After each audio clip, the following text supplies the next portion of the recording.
Kenapa Ganjar? Kenapa nggak Anies dan Prabowo? Dan di mana gagasannya? Gagasan terbaik itu rekam jejak. Gagasan yang terbaik adalah rekam jejak gitu.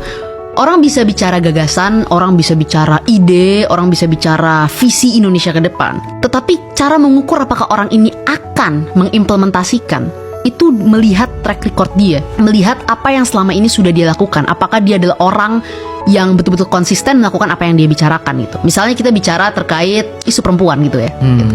Isu perempuan gitu yang saya sangat passionate dari hati gitu kan. Siapapun kandidatnya bisa bicara tentang isu perempuan, tapi saya juga mau cek di masa lalu apa yang sudah dilakukan untuk perempuan Indonesia.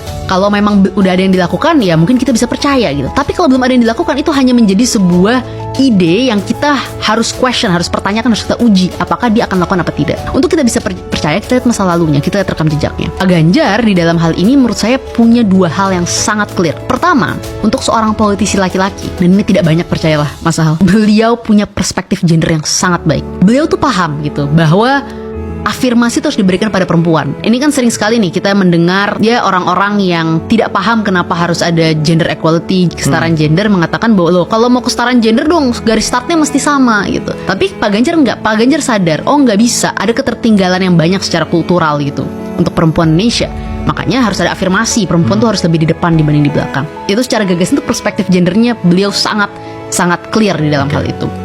Yang kedua, Pak Ganjar sudah punya banyak track record misalnya. Dan track record yang menurut saya paling clear kalau kita bicara afirmasi, ini pun saya baru ketahui beberapa bulan lalu gitu. Ternyata beliau itu adalah ketua dari panitia khusus partai politik ketika menjadi anggota DPR. Dan ketika itu, beliau menggolkan 30% afirmasi perempuan di kepengurusan partai politik gitu. Jadi, keseriusan beliau terhadap isu perempuan ini sudah lama sejak beliau jadi anggota DPR, bukan hanya di Jawa Tengah.